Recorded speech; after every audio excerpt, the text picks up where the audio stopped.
कैसे हैं? Hello my dear student, कैसे हैं आप सभी? मैं सौरभ आप सभी का हमारे YouTube channel Indian education academy by Saurabh sir पर हार्दिक स्वागत करता हूं। आशा करता हूं कि आप लोग एकदम बेहतरीन होंगे, मस्त होंगे, स्वस्थ होंगे, एकदम जबरदस्त होंगे और बहुत ही बढ़िया तरीके से आप लोग अपनी लाइफ को एंजॉय कर रहे होंगे। चलिए माय डियर स्टूडेंट्स, जैसा कि आप सभी को पता है कि हम new NCERT updated syllabus for class 9 के लिए हमारा मैथ्स फाउंडेशन बैच चल रहा है। आज हम इसमें एक्सरसाइज 1.3 के आगे के क्वेश्चंस करने जा रहे हैं। नेक्स्ट क्वेश्चन आपके सामने है। चलिए तो स्टार्ट करते हैं हमारी आज की class. Now our next question is that plot point. आपको पॉइंट को प्लॉट करना है z 5, -6 on the Cartesian plane construct a right angle triangle. आपको कार्टेशियन प्लेन पर एक राइट एंगल ट्राइंगल आपको कंस्ट्रक्ट करना है। एंड आपसे पूछा गया है and find the length of the three side. जो राइट एंगल ट्राइंगल बनाएंगे आप, उस राइट एंगल ट्राइंगल की तीनों साइड्स की लेंथ निकाल के आप हमें बताइए। ऐसा क्वेश्चन ने कहा है। माय डियर स्टूडेंट्स, आपने क्वेश्चन को पढ़ लिया, आपने जो भी थोड़ा बहुत आपको समझ आया होगा आपने उसको समझ लिया, लेकिन मेरा आज की इस क्लास में सबसे पहले ये क्वेश्चन है। माय डियर स्टूडेंट्स, बताइए कि हम राइट एंगल ट्राइंगल कैसे बनाएंगे। मेरा सबसे पहला क्वेश्चन है कि इस क्वेश्चन में लिखा है कि राइट एंगल ट्राइंगल बनाना है और पॉइंट z को प्लॉट करना है। तो मेरा सबसे पहला क्वेश्चन यही है कि राइट एंगल ट्राइंगल कहाँ बनाएंगे, दूसरा कैसे बनाएंगे, तीसरा क्वेश्चन है कि जो राइट एंगल ट्राइंगल बनाना है उसमें z पॉइंट को हम कहाँ बनाएंगे। इस सारे क्वेश्चंस का जवाब आप लोग बताइए माय डियर स्टूडेंट्स। क्या आप इन सभी क्वेश्चंस के जवाब जानते हैं? अगर आपको इनमें से किसी भी क्वेश्चन का जवाब नहीं पता माय डियर स्टूडेंट्स, यकीन मानिए आप इस क्वेश्चन को पेपर में नहीं कर पाएंगे। ये क्वेश्चन बहुत इजी है, लेकिन इसमें कुछ समझने वाली बातें हैं, ध्यान में रखने वाली बातें हैं, जिन्हें आपको समझना है। इस क्वेश्चन का पूरा आंसर इस क्वेश्चन के में ही लिखा है। चलिए माय डियर स्टूडेंट्स, सबसे पहला काम हमारा है कि हमें इस ग्राफ को प्लॉट करना है, यानी कि बताना है, मेंशन करना है। चलिए माय डियर स्टूडेंट्स करते हैं। तो देखिए हमें एक ग्राफ बनाना है। मैं आपको अच्छा सा बढ़िया ग्राफ बना के दिखाऊंगा।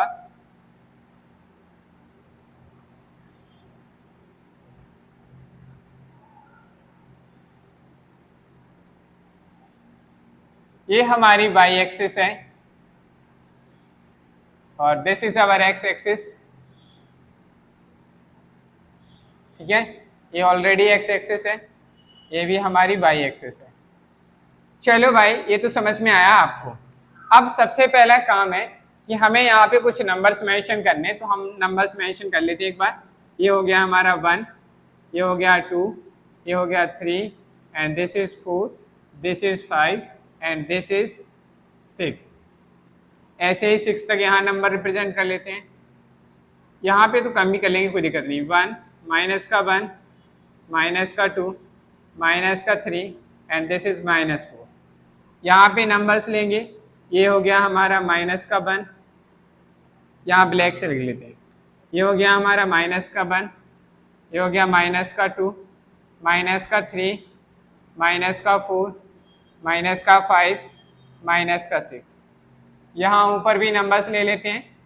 ऊपर नंबर्स लेंगे पॉजिटिव होंगे, प्लस का 1 प्लस का 2 प्लस का 3 प्लस 4 एंड दिस इज +5। ये हमारा ग्राफ बन गया भाई, ये हमारा कार्टेशियन प्लेन बन गया। अब देखिए माय डियर स्टूडेंट्स, हमें सबसे पहले क्वेश्चन को पढ़ने के बाद एक चीज़ मिली, एक चीज़ पता चली, सर हमें इसमें कोऑर्डिनेट्स दिए गए। किस चीज़ के कोऑर्डिनेट्स दिए गए? जेड के। तो हम यहाँ लिखेंगे कोऑर्डिनेट्स ऑफ, क्या लिखेंगे हम? सबसे पहले सॉल्यूशन में लिखेंगे, गिवन है आपको coordinates of Z. Coordinates of Z क्या है? 5, -6। माय डियर स्टूडेंट्स, मैं बताऊँ आपको कि आपको जो पॉइंट दिया गया है जेड, इसके कोऑर्डिनेट्स और ये हमें पूरे क्वेश्चन को सॉल्व कराने में मदद करेगा। इसीलिए आप समझिएगा मैं क्या बताना चाह रहा हूँ। इन पॉइंट्स को देखिए। अब मैंने आपको बताया था, मैंने आपको पहली क्लास में बताया था कि माय डियर स्टूडेंट्स यहाँ से कुछ अच्छे क्वेश्चन बनते हैं। मैंने कहा था कि एक पॉइंट से होगा, उसके कोऑर्डिनेट्स आपको दिए रहेंगे और आपसे पूछा जाएगा this point lies on and lies in dash coordinate. ये पॉइंट्स किस कोऑर्डिनेट में आते हैं? तो बताओ माय डियर स्टूडेंट, इस जेड को हम इस कार्टेशियन प्लेन में इन चार क्वाड्रेंट में से किस क्वाड्रेंट में रखेंगे। तो आपने कहा सर चलिए बात करते हैं, सर हम कैसे पता करेंगे किस क्वाड्रेंट में रखना है। तो मैंने आपको बताया था यहाँ पर जो कोऑर्डिनेट्स में आएंगे, यानी कि एक्स कोऑर्डिनेट और वाई कोऑर्डिनेट के साइन को देखेंगे, यहाँ प्लस है यहाँ माइनस, प्लस कॉमा माइनस किस क्वाड्रेंट में आता है, प्लस कॉमा माइनस। आपने कहा सर फोर्थ क्वाड्रेंट में आता है, फोर्थ क्वाड्रेंट में आता है कि नहीं, आपने कहा सर हाँ। तो हमारा जो पॉइंट जेड है वो कहाँ आएगा, इस क्वाड्रेंट में आएगा कि नहीं। हमारा जो पॉइंट जेड है वो हमारा फोर्थ क्वाड्रेंट में। कैसे मेंशन करेंगे फोर्थ पॉइंट में, फोर्थ क्वाड्रेंट में। तो देखो माइडियर, एक्स का कोऑर्डिनेट कितना है 5, एक्स का कोऑर्डिनेट कितना है 5 पे पॉइंट करो, वाई का कोऑर्डिनेट कितना है -6, 5 पे 6 करो। अब आपको क्या करना है, यहाँ से आप सीधी लाइन खींचेंगे, डॉटेड लाइन यहाँ पे आ गए आप, यहाँ से आप फिर से वर्टिकुलर लाइन खींचेंगे, ये आपकी वर्टिकुलर लाइन। तो ये यहाँ पे इंटरसेक्टिंग पॉइंट बना, ये इंटरसेक्टिंग पॉइंट बना, तो यही पॉइंट हमारा क्या कहलाएगा, जेड कहलाएगा, जिसके कोऑर्डिनेट 5, -6 है। अब आपने ये नहीं पूछा सर, आपने यहाँ 6 पे क्यों मिलाया। देखो माय डियर स्टूडेंट, यहाँ बाई का कोऑर्डिनेट -6 था, -6 था, तो बाई का कोऑर्डिनेट, इसीलिए हमने इस पॉइंट को मार्क किया और यहाँ ये पॉइंट बन गया। चलो माय डियर स्टूडेंट्स, ये तो बात समझ में आई कि हमें ऐसा करना था, हमने इसे मार्क कर लिया। अब मुझे ये बताओ माय डियर स्टूडेंट्स, हमसे क्या कहा गया, आगे लिखा है राइट एंगल ट्रायंगल। IZN का मतलब क्या है, इसका मतलब समझती हो। ट्रायंगल्स में आपने क्लास 8 में पढ़ा होगा कि जो हमारा बीच में जो भी लेटर आता है वो लेटर राइट एंगल को बताता है। जैसे मैं कहूँ कि एक राइट एंगल ट्रायंगल है ABC, ABC का मतलब हुआ कि जो B वाला एंगल है यही 90 डिग्री का है। इसका मतलब क्या हुआ कि एंगल B है वही हमारा कितना है, 90 डिग्री है। अब इसका मतलब क्या हुआ, IZN का मतलब है कि जो हमारा एंगल Z है ये कितना डिग्री का है, 90 डिग्री का। यानी कि यहाँ पे कितने डिग्री का एंगल बनना है, यहाँ पर 90 डिग्री का एंगल बनना। समझना भाई, मैं बहुत अच्छे से बता रहा हूँ, ये एक भी मिस्टेक नहीं। क्वेश्चन बड़ा इजी है, बस चीजों को समझना है, आपको प्रैक्टिस करनी है, बाकी हमारे लिए बहुत इजी हो जाएगा ये क्वेश्चन। ठीक है, हमने इस पॉइंट को मिला दिया।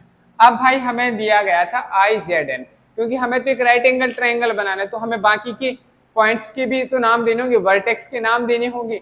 तो हम कैसे नाम देंगे, जेड से पहले आई आया, बीच में जेड रखना है, तो आई भाई हमारा यहाँ आ जाएगा। चाहे आप आई यहाँ रख लो, यहाँ रख लो, कोई फर्क नहीं पड़ने वाला। हमने आई को यहाँ रखा, आई, तो यहाँ पे बताओ भाई आई आ गया, तो यहाँ पर आई के कोऑर्डिनेट्स क्या होंगे माय डियर स्टूडेंट, ईमानदारी से बताइए। आपको इस क्वेश्चन का आंसर बताना है कि आई के कोऑर्डिनेट्स क्या होंगे। यहाँ पर हमारा फिर क्या दिया, एन, तो हमने एन को यहाँ रख दिया, एन सब्स्टिट्यूट कर लिया। अब एन के कोऑर्डिनेट्स क्या होंगे माय डियर स्टूडेंट, ये भी आपको बताना है। जल्दी से बताओ भाई इनके कोऑर्डिनेट्स क्या होंगे। अगर आप इनके कोऑर्डिनेट्स का आंसर भी नहीं बता रहे माय डियर स्टूडेंट, तो आपको शर्म आनी चाहिए, काहे को पढ़ रहे हैं फिर आप, अगर आप ये नहीं बता पा रहे कि कोऑर्डिनेट्स क्या होंगे। देखो भाई एक्स, आई जो है किस एक्स है, मतलब एक्स कोऑर्डिनेट कितना है 5, बाई पे है नहीं, बाई पे नहीं है, तो बाई का कोऑर्डिनेट क्या हो जाएगा 0। यहाँ देखो एन, एन का बाई कोऑर्डिनेट कितना है -6, एक्स कोऑर्डिनेट है नहीं तो क्या लिखेंगे 0 लिखेंगे। बस ये हो गया हमारे एन के कोऑर्डिनेट, तीनों के कोऑर्डिनेट से निकाल लिए। अब बात आती है सर, समझना, अभी हम सिर्फ सब कुछ कर रहे हैं, जितना कुछ किया है हम सब कुछ अभी लिखेंगे। हमने एक कोऑर्डिनेट से निकाल लिया, चलो भाई अब हम क्या लिखेंगे सॉल्यूशन में। चलो भाई आगे बढ़ते हैं, अब सॉल्यूशन में लिखना है coordinates of z is equal to 5, -6। ठीक है, चलो भाई हमने क्या किया, IZN is a right angle triangle,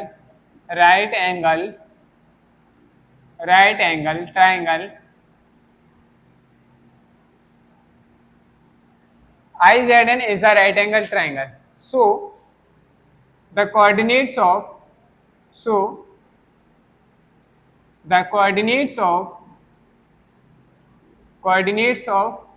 I के कोऑर्डिनेट्स क्या हो जाएंगे, तो आपने कहा sir 5, 0 and coordinates of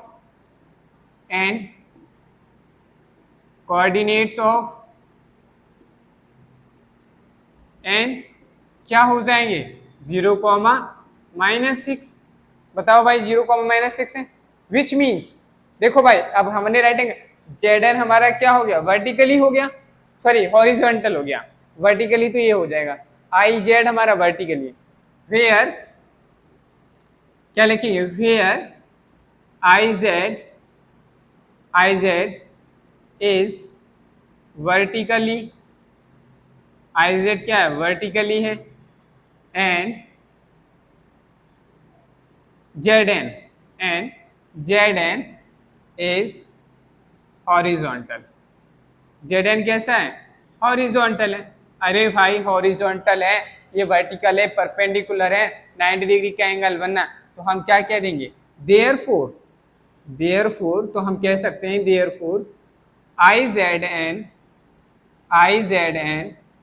is a right angle triangle, is a right angle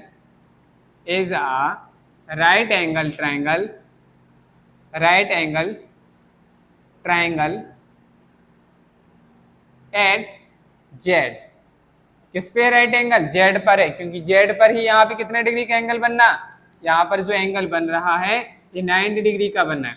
तो माय डियर स्टूडेंट्स अब आप इन पॉइंट्स को मिला दीजिए, बढ़िया बेहतरीन तरीके से मिला देंगे, इनको मिलाएंगे, सीधी लाइन खींच के ले जाओ ऐसे, ये पॉइंट्स मिलाओ, ये वाली सीधी लाइन खींच के लाओ, ये पॉइंट्स मिलाओ। अब ये पॉइंट्स मिल गए, अब आपको इस वाले पॉइंट से आई से एन को मिला देना है। अब आप क्या करेंगे, आई से एन को आपने मिला दिया, आई से एन को मिला दिया, आपके सामने जो डायग्राम बना है ये आपके सामने क्या बन गया, एक राइट एंगल ट्राइंगल बन गया, जो कि जेड पॉइंट पर क्या है हमारा, एक दूसरे को यानी कि राइट एंगल करता है। ठीक है, तो ये हमारा हो गया। अब हमें क्या निकालना है, अब हमें निकालनी है लेंथ ऑफ थ्री साइड्स। क्या निकालनी है, लेंथ ऑफ थ्री साइड, तीन साइड हो गई, कौन कौन सी साइड्स हैं, आई जेड, आई एन और एन जेड, या जेड एन कह सकते हो आप, कैसे भी पॉइंट्स निकालोगे। तो हमने क्या लिखा, साइड्स आर, क्या मेंशन कर देंगे, साइड्स आर, कौन कौन सी साइड हो गई, तो आप कह सकते हैं I Z comma Z N and I N, ये हमारे तीन साइड्स हो गए। पहले आप इतना मार्क करिए माय डियर स्टूडेंट्स, फिर हम तीनों की लेंथ से निकालेंगे, फटाफट से नोट कर लीजिए आप लोग। हाँ तो माय डियर स्टूडेंट्स, सॉरी,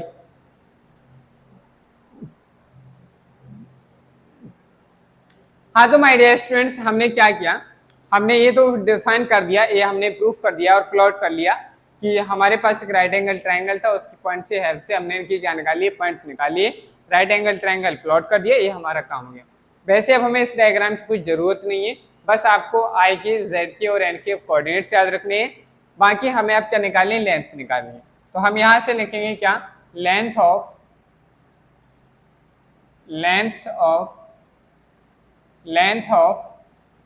पहला पॉइंट ले लेते हैं I Z, length of I Z, I Z का मतलब क्या हो, डिस्टेंस बिटवीन टू पॉइंट्स, तो दो पॉइंट्स के बीच की डिस्टेंस निकालेंगे, फॉर्मूला क्या होता है हमारा, x2 माइनस x1 का होल स्क्वायर प्लस यहाँ क्या आ जाएगा ब्रैकेट में y2 माइनस y1 का होल स्क्वायर, आ जाएगा कि नहीं भाई। अब आपको यहाँ पे हमें क्या करने, कोऑर्डिनेट सब्स्टिट्यूट करने हैं, कैसे करेंगे मैं, देखो यहाँ देखो माय डियर स्टूडेंट, पहले आई आया जेड आया, आई के कोऑर्डिनेट्स हमारे x1 y1 होंगे, आई के कोऑर्डिनेट हमारे क्या होंगे, x1 y1 होंगे, जेड के कोऑर्डिनेट्स हमारे क्या होंगे, x2 y2 होंगे। समझ में आई बात, चलो x2 यानी कि जेड का कोऑर्डिनेट, जेड पे आओ, जेड का x कोऑर्डिनेट कितना है 5, तो यहाँ क्या आ जाएगा 5 माइनस x1 का कोऑर्डिनेट कितना है 5, यहाँ कितना आ गया 5 होल स्क्वायर प्लस y2 की वैल्यू कितनी है, y2 माइनस 6, कितनी है -6 प्लस नहीं माइनस, और y1 की वैल्यू कितनी है 0 का होल स्क्वायर। चलो भाई इसे सिंप्लीफाई करेंगे हम लोग, सिंप्लीफाई करेंगे तो कितना आ जाएगा, ये तो हो गया 0 का स्क्वायर प्लस यहाँ पे क्या आ जाएगा -6 का होल स्क्वायर, सिंप्लीफाई करेंगे 0 का 0, 6 का स्क्वायर करेंगे 36, दैट मीन्स हमारे पास कितना आया 36 आया, यहाँ से स्क्वायर रूट निकालेंगे कितना आया 6। अब इसके पास हमारे पास कोई यूनिट नहीं है तो हम यहाँ लिख देंगे 6 यूनिट्स, तो हमारे पास क्या आ गई, लेंथ ऑफ आई जेड की लेंथ कितनी आ गई 6 यूनिट्स, हमारे पास लेंथ निकल के आ गई। अब हमें ठीक इसी तरीके से हमें जेड एन और आई एन की भी लेंथ निकालनी है, तो फटाफट से लिख लो माय डियर स्टूडेंट्स, फिर हम लोग आपको आगे करते हैं। चलिए माय डियर स्टूडेंट्स, आप लोग इसे नोट कर लीजिएगा वीडियो को पॉज करके। हम आगे बढ़ते हैं। आगे बढ़ेंगे तो हमें क्या करना है वो देखिए। मुझे कुछ नहीं करना है, बस आपको करना है सब कुछ। यहाँ से मैं इरेज कर दे रहा हूँ। चलो भाई, लेंथ ऑफ आई जेड की जगह हम यहाँ पे आई एन लिख लेते हैं। पहले आई एन की निकालनी है। सॉरी,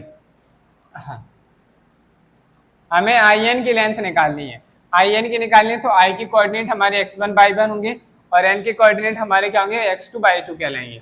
चलो माय डियर स्टूडेंट्स, क्या करेंगे तो हमें यहाँ सब्सटीट्यूट करना है।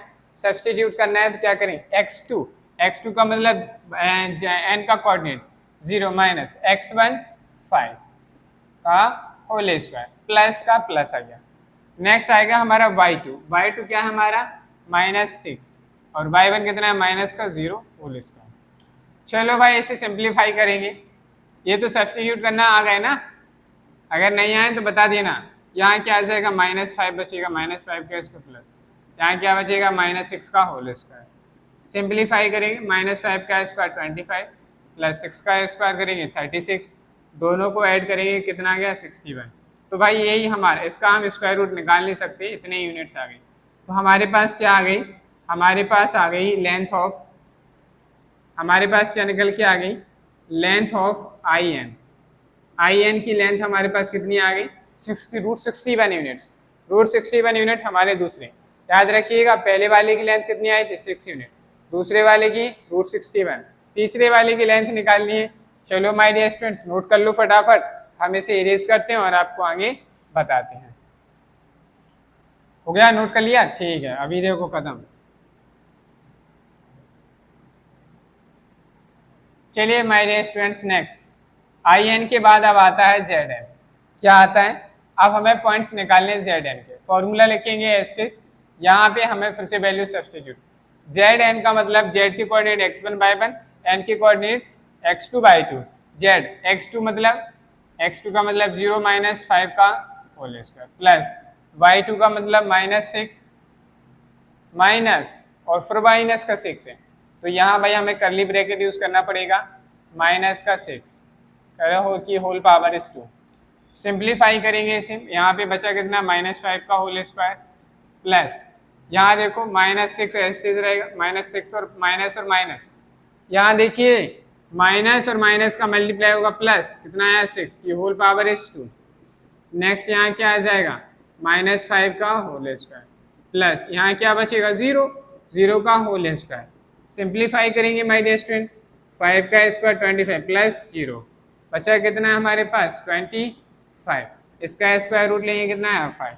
तो हमारे पास कितना निकल के आ गई, लेंथ ऑफ जेड एन कितनी निकल के आ गई 5 यूनिट्स। 5 यूनिट्स निकल के आ गई बस। तो अब हम क्या कह देंगे, हैंस कर देंगे, हैंस करके कह देंगे क्या, hence the length of, hence the length of 3 sides are 5 units, 6 units and √61 units. यही हमारे क्वेश्चन का क्या आ गया, फाइनल आंसर आ गया है ना। बढ़िया मजेदार क्वेश्चन था आसान। देखो हमें एक इसमें यही बात याद रखनी थी कि कोऑर्डिनेट्स कहाँ क्या दिए गए, उसके बेसिस पे ही हम क्वेश्चन को सॉल्व कर सकते थे। अदरवाइज बाकी हमें लेंथ वाला डिस्टेंस फार्मूला आता ही है, डिस्टेंस फार्मूले की हेल्प से हम क्वेश्चन को फटाफट और आसानी से कर सकते हैं। तो नोट करिए माय डियर स्टूडेंट्स, और हम अगले क्वेश्चन की ओर चलते हैं। ऐसे ही क्यूरियोसिटी के साथ, ऐसे ही जोश के साथ हम अगले क्वेश्चन को भी तोड़ देंगे, फोड़ देंगे। फटाफट से नोट कर लीजिए। चलिए my dear students next question हमारा क्वेश्चन नंबर 5 पढ़िएगा, समझिएगा। लिखा है what would a system of coordinates be like if, यानी कि हमारा इस तरह के कोऑर्डिनेट सिस्टम को हम क्या कहेंगे। जैसे कि इन्होंने कहा we did not have negative numbers, यदि हमारे पास कोई नेगेटिव नंबर्स नहीं है। Would this system allow us to locate all the points on a 2D plane, क्या ये सिस्टम हमें सभी पॉइंट्स को 2D प्लेन पर, यानी कि अभी हमने जैसे ग्राफ बनाया था इस तरीके के ग्राफ पर सारे पॉइंट्स को रिप्रेजेंट करने में मदद करेगा। इनका सीधा कहना है माय डियर स्टूडेंट, इन्हें कहा आपके पास जो दो नंबर हैं उसमें नेगेटिव नहीं है एक भी नंबर, यानी कि दोनों नंबर पॉजिटिव हो सकते हैं कुछ भी हो, लेकिन नेगेटिव नहीं है। अगर नेगेटिव नहीं है तो क्या हमें, या कोई ऐसे सिस्टम है जो इसमें नंबर नेगेटिव नहीं है, वो सारे नंबर्स हम क्या इस 2D प्लेन पे सभी पॉइंट्स को रिप्रेजेंट कर सकते हैं, ये आपसे पूछा गया है। चलिए तो इस बारे में हम बात करते हैं। सॉल्यूशन, बड़ा अच्छा क्वेश्चन है माय डियर स्टूडेंट्स। इस बात को मैं आपको एक ग्राफ के माध्यम से समझाना चाहता हूँ। क्यों? क्योंकि आप तभी बहुत अच्छे से समझ पाएंगे। हमने साइन कन्वेंशन पढ़ा था, क्या पढ़ा था? Sign convention. साइन कन्वेंशन में तो आपने पढ़ा था my dear students plus plus negative negative. तो माय डियर स्टूडेंट्स यहाँ हमारे दोनों नंबर्स कैसे होते हैं? प्लस के। यहाँ नंबर होता है माइनस का, प्लस का, सॉरी हाँ यहाँ होता है नंबर माइनस प्लस का, यहाँ होते हैं दोनों माइनस माइनस के, और यहाँ होता है प्लस कॉमा माइनस का। समझना माय डियर स्टूडेंट्स मैं क्या समझाना चाह रहा हूँ। हमारे पास जो कोऑर्डिनेट्स हैं, नंबर हैं, वो नेगेटिव नहीं है। नेगेटिव नहीं है का मतलब क्या हुआ? हमारे पास या तो ऐसे हो सकता है 5,3, या तो हमारे पास ऐसे हो सकता है 5,0, या हो सकते हैं दोनों नंबर 0 0, हो सकते कि नहीं? यही 3 चांस बनेंगे। हो सकता है कि नहीं? हो सकता है कि हमारे पास ऐसे हो 0,5, यही चांस बनेंगे, इससे तो ज़्यादा कुछ चांस नहीं बनना है, नहीं बनना है ना। देखो माय डियर स्टूडेंट्स, पहली बात, अगर दोनों नंबर हमारे पॉजिटिव हैं तो उन पॉइंट्स को हम क्वाड्रेंट फर्स्ट में रिप्रेजेंट कर सकते हैं। दूसरी बात, यहाँ नेगेटिव यहाँ नेगेटिव, तो इन तीनों क्वाड्रेंट्स में तो हम पॉइंट्स लिख ही नहीं सकते, इनमें तो रिप्रेजेंट ही नहीं कर सकते। मान लीजिए अब हमारे पास जैसे यहाँ x का कोऑर्डिनेट 0 है, x का कोऑर्डिनेट 0 है इसमें, तो यहाँ बाई पे हम इसको पॉइंट को रिप्रेजेंट कर सकते कहीं। अब इसमें देखो y का कोऑर्डिनेट 0 है तो हमें इसमें x पे बता सकते हैं हमारे पास, और अगर दोनों पॉइंट्स 0 हैं तो हम यहाँ रिप्रेजेंट करेंगे। हमारे पास सिर्फ ये 4 जगह हैं, क्या है? एक तो आप बाई एक्सिस के ऊपर रिप्रेजेंट कर सकते हैं, positive part of the Y axis, only positive part, and positive part of X axis, and origin and quadrant first. इन 4 जगह में ही हम ऐसे पॉइंट्स को बता पाए। क्वेश्चन में हमसे पूछा गया था क्या आप सभी पॉइंट्स को सारे क्वाड्रेंट्स में सभी जगह बता पाएंगे? नहीं भाई, हम सिर्फ यहीं पे, हम सिर्फ इतने में ही कंजेस्टेड रह गए, इससे ज़्यादा हम बाहर जा नहीं पा रहे हैं। क्यों नहीं जा पा रहे? यहाँ नेगेटिव यहाँ नेगेटिव यहाँ नेगेटिव। इसका मतलब अगर ऐसा कोई सिस्टम जिसमें कोई नंबर नेगेटिव है, अगर नंबर नेगेटिव है तो वहाँ के हम सारे पॉइंट्स को उस कार्टेशियन प्लेन में रिप्रेजेंट नहीं कर सकते। पहली बात तो ये। तो जो क्वेश्चन में पूछा गया था, हमसे पूछ रहा था क्या हम सभी पॉइंट्स को 2D प्लेन में रिप्रेजेंट कर सकते हैं? तो ऐसा कुछ नहीं। इस सिस्टम की हेल्प से हम सारे पॉइंट्स को कोऑर्डिनेट प्लेन में हम उसे रिप्रेजेंट नहीं कर सकते। ठीक है, ये तो हमारा पूरा मैथमेटिकल इस क्वेश्चन का आंसर हो गया। बट हमें मैथमेटिकली वहाँ कौन समझाएगा? ऐसे आपको तो लिखना होगा, तो हम अब लिखना सीखते हैं कैसे लिखना है। चलो भाई, सॉल्यूशन में गिवन है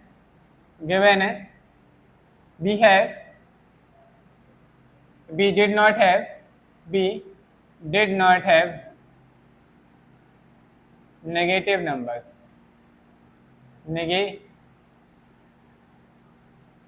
negative numbers. B could, क्या लिखेंगे आगे? B could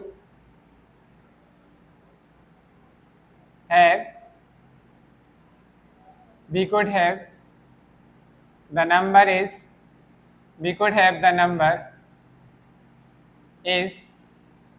0 और पॉजिटिव। भाई नंबर नेगेटिव तो नहीं हो सकता, ठीक है भाई, लेकिन नेगेटिव नहीं हो सकता है तो क्या हो सकता है? 0 हो सकता है और पॉजिटिव हो सकता है। तो हमने लिखा we could have the number is 0 और पॉजिटिव। हमारे पास नंबर 0 भी हो सकता है, पॉजिटिव भी हो सकता है। 0 और पॉजिटिव हो सकता है तो हम क्या लिखेंगे? भाई हमारे पास नंबर 0 है और पॉजिटिव हो सकता है, ठीक है।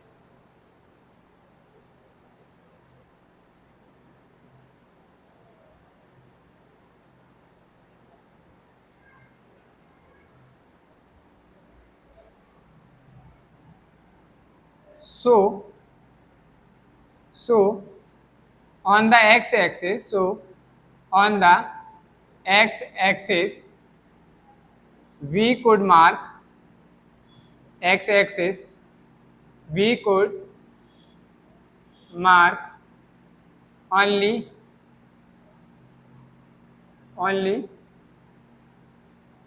to the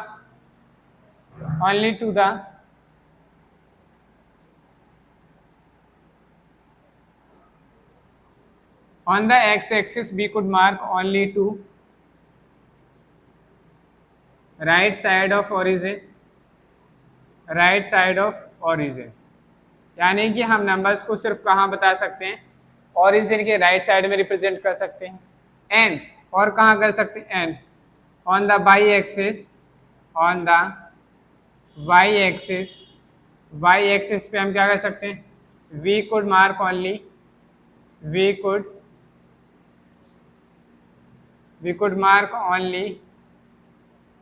only to above the origin के ऊपर हम मार्क कर सकते हैं ओरिजिन। ठीक है, तो हम इन जगहों पे हम क्या कर सकते हैं, पॉइंट्स को मार सकते हैं। दिस मीन्स हमारे पास क्या करेगा, दिस मीन्स आगे लिखेंगे, this means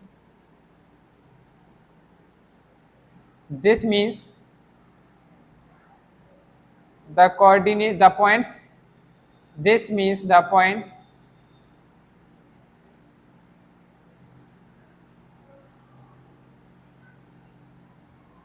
represents, this means the point represents, कहाँ रिप्रेजेंट किया जा सकता है, पहला लिख देंगे, फर्स्ट पॉइंट में क्या लिखेंगे, for the positive part of X axis, the positive part of, इसको मैं इरेज कर रहा हूं भाई,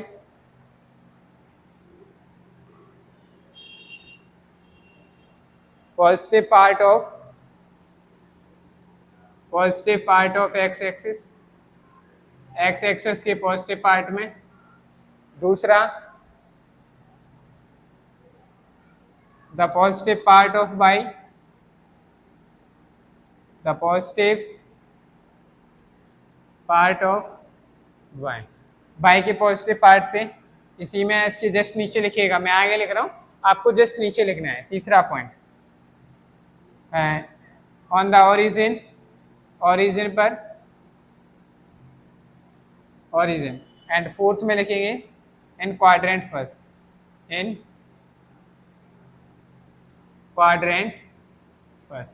हम इन जगहों पे पॉइंट्स को रिप्रेजेंट कर सकते हैं, बाकी इनके अलावा हम पॉइंट्स को और कहीं पर भी रिप्रेजेंट नहीं कर सकते।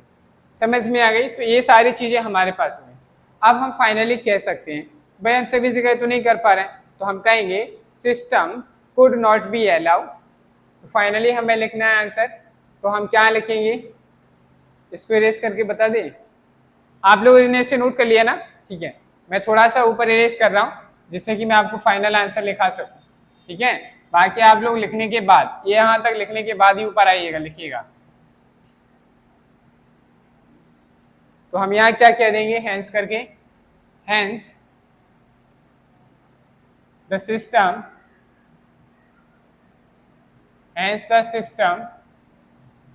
would not allow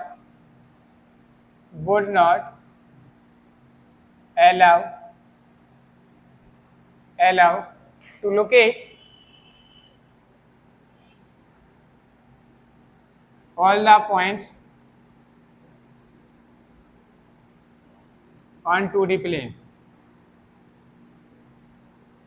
ये हमने फाइनली कह दिया कि हम संभव नहीं है भाई, इस सिस्टम की हेल्प से हम सारे पॉइंट्स को 2D प्लेन पे रिप्रेजेंट नहीं कर सकते। यही हमारे क्वेश्चन नंबर 5 का करेक्ट आंसर। चलिए भाई नोट करिएगा, फिर हम क्वेश्चन नंबर 6 करते हैं। हाँ तो my dear students, next question हमारा आपके सामने है। नेक्स्ट क्वेश्चन में कहा गया है, are the points M, A and G on the same straight line, suggest a method to check this without plotting and joining the points. इन्होंने कहा है आपके पास 3 पॉइंट है, पहला है हमारा एम, ए और जी। इन्होंने कहा है क्या ये तीनों पॉइंट एक ही स्ट्रेट लाइन पर हैं। ठीक है, आपको कहा गया है सजेस्ट अ मेथड, आप हमें मेथड बताइए कि आप किस मेथड से इस क्वेश्चन को सॉल्व करेंगे। इन्होंने कहा है check this without plotting and joining the points. इन्होंने कहा आपको कोई ग्राफ पेपर नहीं बनाना है, ना ही उस पर आप पॉइंट्स बनाइए। अगर आप ऐसे करेंगे तो कर लेंगे। आपको ये काम नहीं करना है, आपको ग्राफ पेपर नहीं बनाना, ना ही आपको पॉइंट्स बताने। आप इसके अलावा कोई दूसरा मेथड बताइए हमें जिसकी हेल्प से आप ये बता सकते हैं कि ये तीनों पॉइंट्स एक स्ट्रेट लाइन पर हैं या नहीं। तो हमसे एक क्वेश्चन में पूछा गया। अब आप कह रहे हो सर जी फिर हम कैसे बताएंगे, हाँ हमें तो यही मेथड आता है, हम तो जानते हैं कि ग्राफ बनाएंगे, पॉइंट बता देंगे, कह देंगे एक लाइन में आ गया तो कह देंगे सर स्ट्रेट लाइन में नहीं है, आया तो कह देंगे नहीं है। अब हम क्या करें?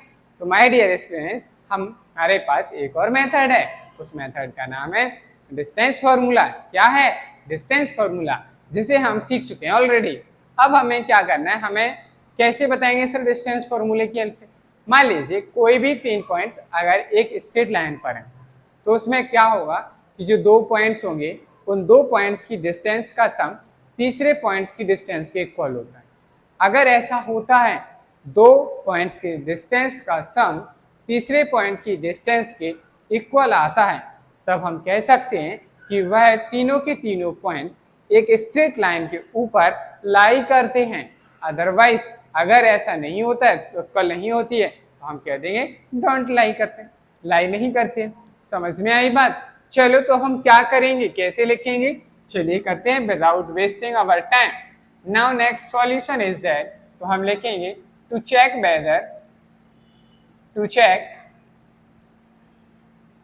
whether the points, to check whether the points, कौन कौन से पॉइंट्स हैं? M, मैं सिर्फ पॉइंट लिखूंगा, कोऑर्डिनेट लिखूंगा, M, A and Z lie on the same straight line, on the same straight line, ठीक है। by using, किस मेथड से करेंगे हम? by using क्या? Distance formula, by using distance formula. हम डिस्टेंस फॉर्मूला यूज करेंगे सर, मैं इनको बता देंगे कि सर हम डायग्राम नहीं बनाएंगे, लेकिन हम आपसे बता रहे डिस्टेंस फॉर्मूला लगाइए, आप उससे भी आंसर निकाल सकते हैं। तो चलो भाई डिस्टेंस फॉर्मूला निकालते हैं। तो हमारे पास पॉइंट्स हैं, हम डिस्टेंस निकालेंगे। क्या निकालेंगे? डिस्टेंस ऑफ एम ए की डिस्टेंस निकाल लो या ए एम कर लो, चॉइसेस हो, आप आंसर निकालिए किसी भी तरीके से। ए एम के बीच की डिस्टेंस निकालिए, फॉर्मूला क्या कहता है? x2 माइनस x1 का whole square plus y2 minus y1 का होल स्क्वायर। चलो नेक्स्ट देखते हैं, आप सब्सटीट्यूट करें। m के कोऑर्डिनेट्स हमारे क्या होंगे? x1 बाई 1, a के कोऑर्डिनेट x2 बाई 2, a के कोऑर्डिनेट्स कितने? 0 माइनस का 3, 0 माइनस का 3, तो करली ब्रैकेट में इस तरीके से लिखें होल स्क्वायर प्लस y2 कितना है? y2 हमारा 0 माइनस, और यहाँ क्या आ जाएगा? माइनस का 4, और ऐसे हम करली ब्रैकेट में क्लोज करके लिखेंगे 2 पावर। चलो भाई सिंप्लीफाई करो इसे, यहाँ प्लस का 3 हो जाएगा, प्लस यहाँ प्लस का 4 हो जाएगा, प्लस के 3 का स्क्वायर करेंगे 9, प्लस 4 का स्क्वायर करेंगे 16, स्क्वायर निकालेंगे कितना है? 25, इसका स्क्वायर रूट निकालेंगे कितना आ जाएगा? इसका स्क्वायर रूट निकालेंगे तो हमारे पास 5 यूनिट्स आए, 5 यूनिट्स। तो हमारे पास यहाँ क्या आ गई? Distance of M A, distance of M A की डिस्टेंस कितनी आ गई? 5 यूनिट्स आ गई, ठीक है।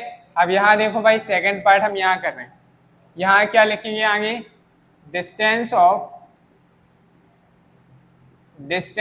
एम ए की हो गई, ए सी की निकाल लो, distance of A C, distance of A C क्या हो जाएगा यहाँ पे? x2 माइनस x1, छोटा लिख रहा हूँ मैं शायद थोड़ा, x2 माइनस x1 का whole square plus y2 minus y1 का होल स्क्वायर।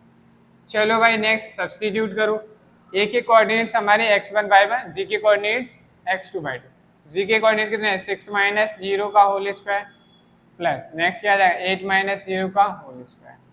सिंप्लीफाई करेंगे, यहाँ पे कितना बचेगा? 6 का होल स्क्वायर प्लस 8 का होल स्क्वायर, 6 का स्क्वायर करेंगे कितना आ जाएगा? 36, 8 8 जा 64, मिलाएंगे, इनको ऐड करेंगे, कितना हो गया 100।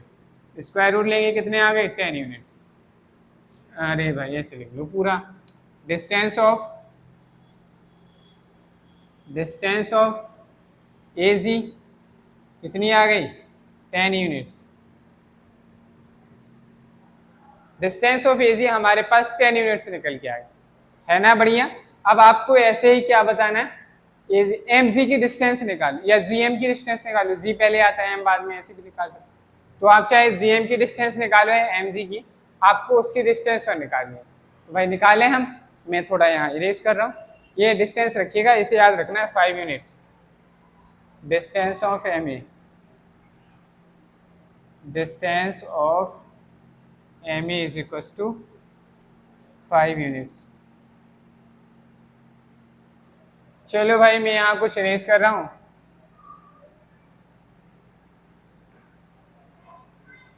इसे भी इरेज कर देना, तो आप लोग लिख लोगे।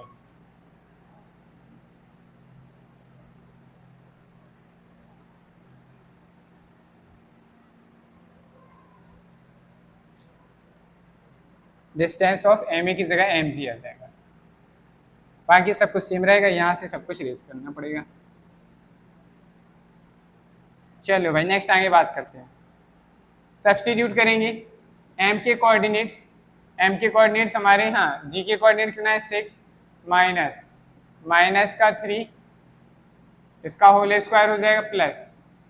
यहाँ क्या करेंगे y का कोऑर्डिनेट्स कितना है y2 8 माइनस y1 कितना है माइनस का 4, और करली ब्रैकेट में आ गया जाएगा 2। सिंप्लीफाई सॉरी सिंप्लीफाई करेंगे 6 माइनस माइनस प्लस 6 और 3 9, तो यहाँ क्या आ जाएगा 9 का स्क्वायर प्लस, यहाँ से क्या आ जाएगा 8 माइनस और माइनस प्लस हो गया, 8 और 4 कितना आ गया 12 का स्क्वायर आ गया। नेक्स्ट क्या आ जाएगा 9 9 जा 81, 12 12 जा 100, इसको ऐड करेंगे कितना आ जाएगा यहाँ पे 225। इसका स्क्वायर रूट निकालेंगे तो हमारे पास क्या निकल के आ गई, distance of M G is equal to, square root लेंगे तो ये 15 का स्क्वायर है कि नहीं, तो 50 यूनिट्स निकल के आ गई। देखो भाई हमारे पास ये दो डिस्टेंस निकाली थी 10 और 5 की, क्या इन दोनों का सम ही तो ये तीसरी डिस्टेंस के इक्वल आया, आ गया कि नहीं। तो अब हम आगे क्या करना है वो देखो। तो यहाँ देखिए माय डियर स्टूडेंट्स, इसके आगे क्या होगा, यहाँ ऐसे इरेज कर रहा है,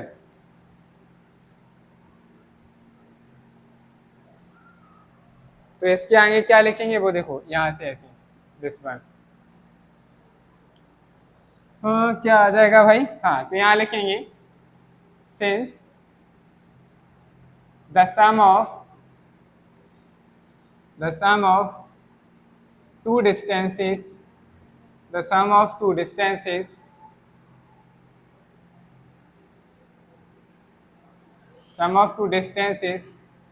equal to the third distance, third distance के इक्वल है। देयरफॉर हम क्या कह देंगे, therefore the points M A and capital G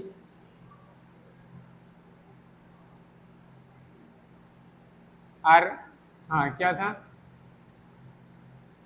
हाँ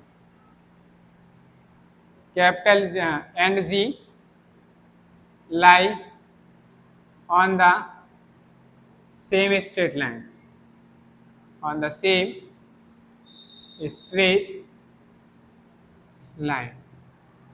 तो ये हमारे भाई थर्ड क्वेश्चन का आंसर आएगा, क्योंकि देखो यहाँ 10 + 5 15 और तीसरी वाली डिस्टेंस का भी डिस्टेंस सम के इक्वल आ रहा है ना। इस बेसिस पे हमने कह दिया कि हाँ दो डिस्टेंस का सम तीसरे डिस्टेंस के सम के इक्वल है, अतः फाइनली ये तीनों के तीनों पॉइंट्स क्या हैं, एक ही स्ट्रेट लाइन पर, सेम स्ट्रेट लाइन पर लाई करते हैं। तो हमने कह दिया यही हमारे क्वेश्चन का क्या आ गया, फाइनल आंसर है। तो है कि नहीं बढ़िया, अच्छे क्वेश्चन थे कि नहीं माय डियर स्टूडेंट्स, बताइए। तो ये थी हमारी आज की क्लास। आशा करता हूँ कि आज की क्लास आप लोगों को पसंद आई होगी। अगर क्लास पसंद आई है, वीडियो को लाइक करें, चैनल को सब्सक्राइब करें, बेल आइकन को प्रेस करें, जिससे कि आपको हमारी आने वाली नेक्स्ट क्लासेस का नोटिफिकेशन समय पर मिलता रहे। साथ ही वीडियोस को उन फ्रेंड्स के साथ जरूर शेयर करें जो क्लास 9th में आ चुके हैं और क्लास 9th की मैथ्स के न्यू एनसीईआरटी के क्वेश्चंस को करने से डरते हैं, तो उन्हें ये क्लासेस बताइए कि देखिए कितने आसान तरीके से हम इसे समझ सकते हैं। चलिए तो आज के लिए इतना ही रखते हैं, मिलते हैं कल।